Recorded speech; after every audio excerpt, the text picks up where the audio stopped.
Kalau saya awal-awal dulu itu kan mikirnya orang tua itu kan ke gunung ya. Kalau ke gunung itu kan sebenarnya kan ada base campnya gitu kan, tempat peristirahatan, tempat kita prepare kalau mau naik gunung harus ada registrasinya kan. Orang tua saya dulu itu tahunya itu gunung ya gunung, nggak kayak ada base campnya gitu. Langsung berarti Kita tanyain, nah, ke hutan langsung tanyain nanti parkirnya di mana gitu kan, makannya di mana gitu. Banyak seperti itu gitu loh. Tapi ya kalau mungkin orang tua yang semakin kesini masih mengikuti zaman modern kan, mereka kan paham gitu.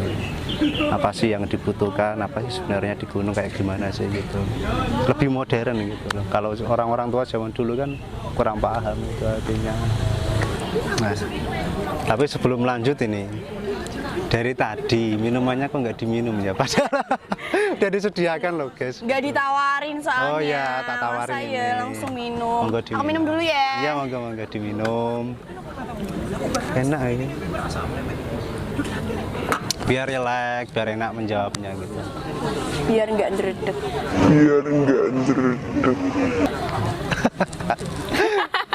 Iya. Tapi sebenarnya apa sih yang kamu rasakan setelah mencapai puncak gitu? Seneng banget ya mas. Bangetnya tuh harus gitu ya? Banget harus ditekenin. Oh iya, oke. Untuk mengekspresikan kan, kita seneng. Bisa sampai puncak itu ngelewatin banyak rintangan. Ibarat kita pengen sampai puncak kesuksesan, kita harus ngelewatin step by step itu. Prosesnya banyak kesulitan juga itu kan. Ya jatuh bangun perjuangan. Kepleset. Yuk kesandung kepleset lagi. Ya kalau kayak seperti itu sih benar apa yang Mbak Devina katakan. Kalau memang kita untuk menggapai sesuatu impian cita-cita itu harus melalui beberapa proses gitu loh untuk mencapai itu. Ada kesulitan benar tadi. Rintangan. Kayak lewat di tebing. Yang curam gitu kan. Lihat ke bawah mau turun atau mana ini. Sikiling. Setelah mencapai puncak rasanya ya seperti tadi, memang senang banget. Senang terus bisa menikmati keindahan alam dengan langsung tanpa nggak ada pohon-pohon gitu loh. Iya, kelihatan. Nggak ada yang menghalangi. Oh ternyata ini ya. Lagi mau ya sih tak lewati ya. Apalagi kalau udah lihat lautan awan gitu kan, rasanya pengen nyemplung. Pengen renang. Imajinasinya sangat tinggi. Jadi seperti itu sih. Jadi seperti itu ya apa yang kamu rasakan selama mencapai puncak. Tapi sebenarnya kalau semacam mendaki gunung itu harus juga mencapai puncak. Kalau aku pribadi, aku harus sih. Harus. Kalau teman-teman nggak ada halangan gitu, kayak yang tadi kesurupan. Kalau aku ngejar puncak Plang, aku nyarinya Plang. Kan ada yang nyari sunrise, terus sunset di atas. Kalau aku Plang. Aku naik santai, penting tekan puncak. Wis. Untuk ketemu Plangnya. Ya wis ketemu Plang, foto siji upload. Di medsos langsung ngono. Tapi aku nek foto atau api-api kok Mas. Penting ya biyen duwe momen kenangan kok. Biyen duwe momen pas aku ning puncak kuwi. Besok kan iso tak cetak. Ya, ceritake ambek anak-anak iso ngono. Kayaknya. Tapi memang nganu sih apa ya? Sekarang itu ya, kalau kan kebanyakan orang itu lebih condong ke ini sampai puncak harus melihat ginilah sunrise-nya lah, terus kayak awannya ginilah. Kadang kita pengen itu summitnya kan sampai pajar-pajar kan ada.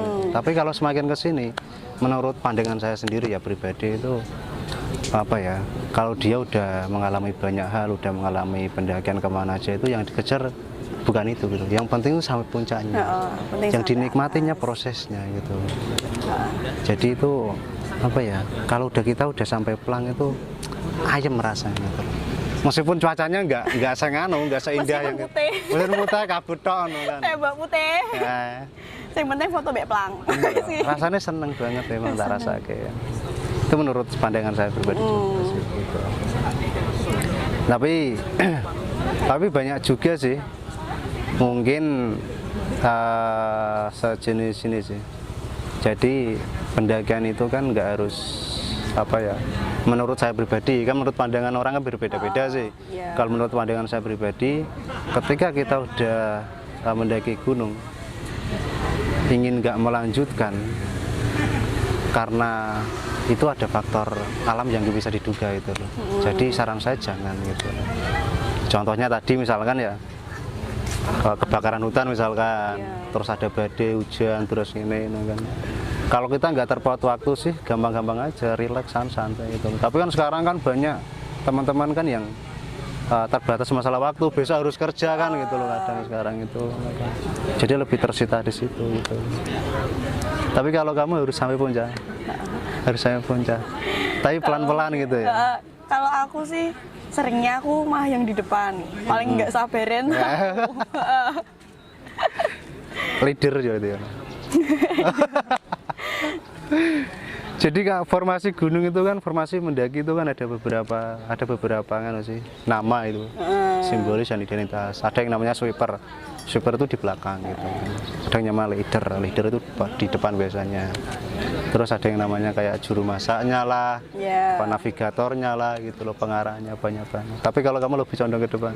Terus aku lebih suka di depan kan, nggak lihat kaki temen yang di depan. Nah itu bikin rasa capek nih kaki temen ya. Kenal. Ya emang kalau kita di tengah-tengah itu kadangnya apa ya? Melihat temen kok ada yang mungkin kurang cepet daginya, sedangkan kita langkahnya mungkin cepet ya. Kadang ya capek juga. Capek juga sih. Ya bikin capek juga, kadang bikin kesel loh kan. Tapi ya sebenarnya kekompakan dan tim kamu diuji ya ketika saat itu. Tapi paling aku nggak suka tuh cowok yang suka ngeluh di jalur, paling nggak seneng aku, nggak seneng.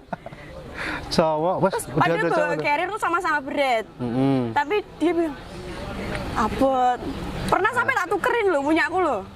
Berapa liter dulu toh? 60 sama 45. Kan 45 nggak nyaman. Kamu yang bawa 45. Pertama aku bawa 45. Terus ada yang 35 juga dibawa temanku yang cewek.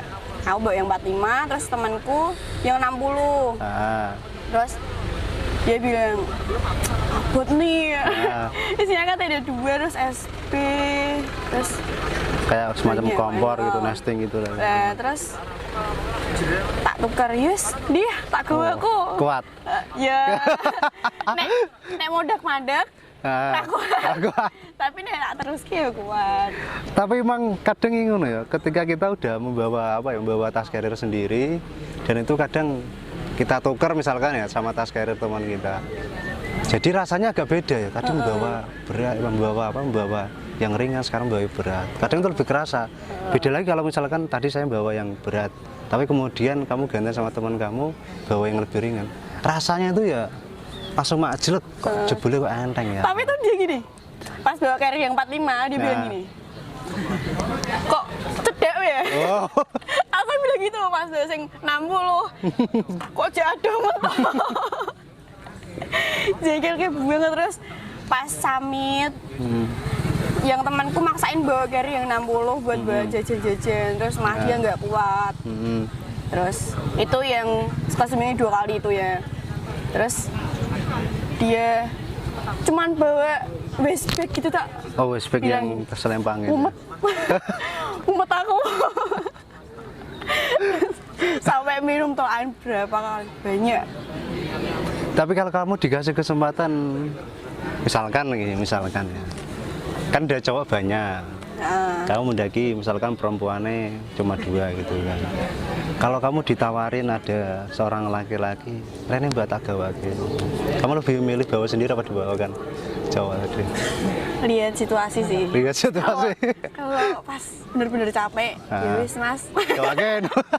Tapi nek misal dia juga bawa, ya aku nggak mau.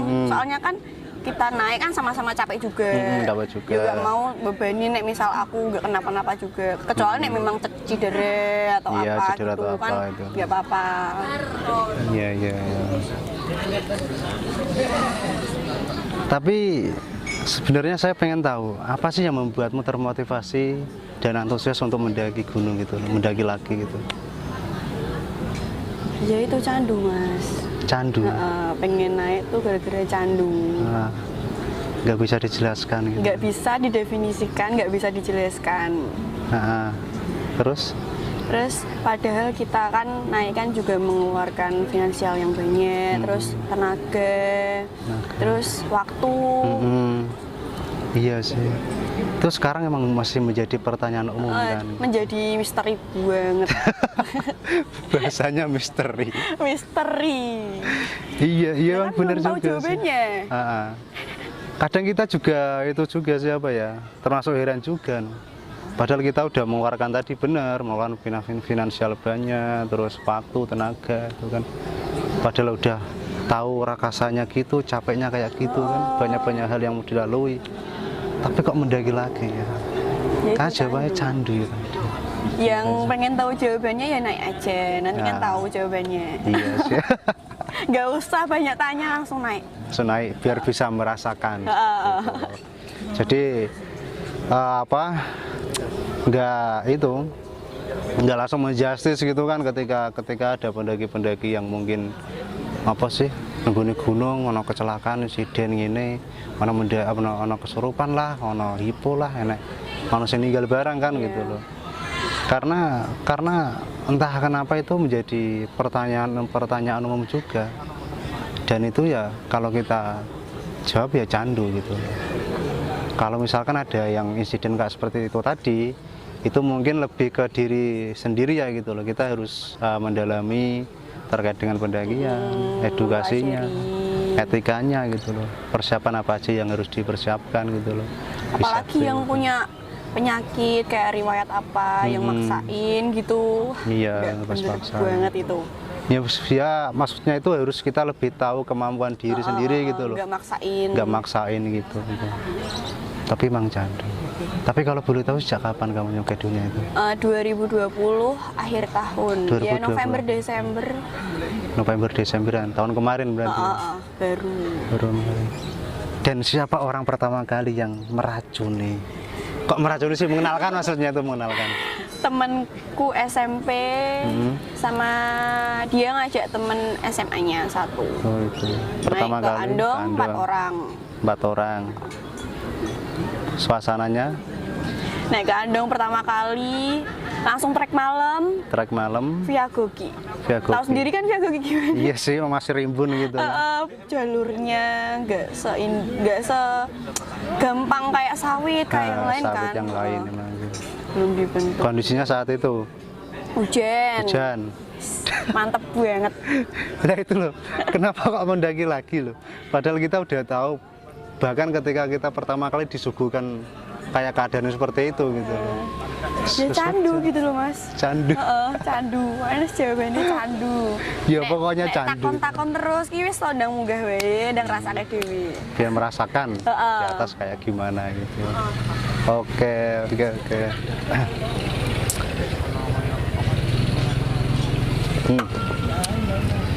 Sekarang menurut kamu, kamu kan udah mengalami banyak hal dan bahkan udah mendaki kemana-mana kan gitu loh, dalam selang waktu kurang lebih 1 tahun lebih ya gitu ya, hampir 2 tahun kan gitu loh. Ya menurutmu paling berkesan selama kamu mendaki? Paling berkesan ya?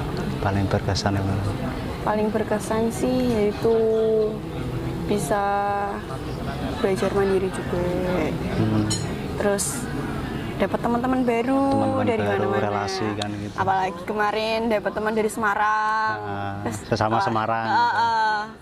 Terus bisa jadi teman sekarang, terus bisa ini ya kayak apa? Dapat kenalan cowok lagi. Atau apa? Aku jomblo. Oh, jomblo. Enggak. Jadi lebih tahu anu ya. Ya seputar. Oh, sebenarnya kayak gini ya orang-orang yang menyukai apa ya? Gunung kan gitu loh. Termasuk cowok, ceweknya kayak gimana, cowoknya kayak gimana gitu kan. Tapi ya cewek ada yang sombong gitu sih, ada yang kan kayak saya. Oh. Tomboy, simpel ya, simpel woman simpel gitu. Nggak terlalu ribet gitu. Serasa ribet-ribet. Ribet. Tapi kalau untuk gunung mana yang paling berkesan selama kamu mendaki? Perahu. Oh, bisa berkesan. Gak ada rintangan deh. Gak Yang ribet terlalu banget pas ke perahu juga. Terus berjalan dengan lancar. Terus sampai aku jalan-jalan. Nggak ada halangan gitu ya? Nggak ada halangan. Berkesan. Tapi kalau menurut saya semua pendakian itu yang berkesan sih. Tapi ya tergantung kita cara pandangnya dari mana kan. Yang berkesan nggak harus yang apa ya, mungkin yang berjalan dengan lurus terus kita menikmati suasananya nggak ada rintangan apapun. Tapi yang mungkin yang ketika kita menemukan suatu hal yang baru, insiden atau apa itu ya termasuk mungkin pelajaran dan tersendiri kan buat kita sendiri gitu loh. Berkesan juga. Artinya oh mendaki ternyata nggak semudah itu kan gitu. Iya. Banyak hal-hal gitu kan gitu sih. Itu menurut pandangan saya loh ya. Iya. Ya, setiap pandangan orang kan berbeda-beda gitu loh. Nah, ini yang terakhir ini. Apa pesan dan harapan kamu ke depan? Ingin lebih mencapai melengkapi gunung-gunung Indonesia ini kan? Kalau aku sih pengen naik ke gunung yang lebih kayak Sindoro, Oh gitu. Lawu, Merbabu gitu. Yang lebih menantang adrenalin lagi kan gitu. Tapi yang horor-horor lagi. Iya sih. Ya semoga harapan kita semua dan saya pribadi tercapai lah. Nah, gitu. Nah mungkin itu yang bisa apa ya diambil pada sih ya dari Mbak Deviana gitu loh. Banyak hal mungkin yang dilalui dan untuk teman-teman semuanya mungkin bisalah mengambil dari sisi positifnya dari obrolan kita tadi gitu. Seperti itu Mbak ya. Iya. Gitu Mbak ya. Dan ini yang negatif.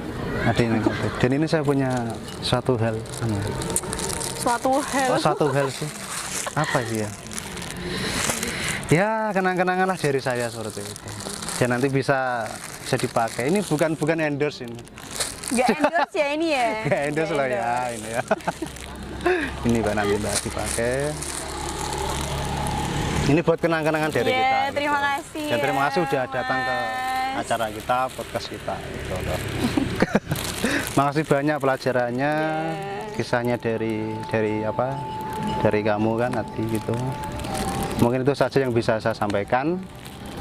Kurang lebihnya minta maaf kalau ada kesalahan ataupun perbuatan dari kami.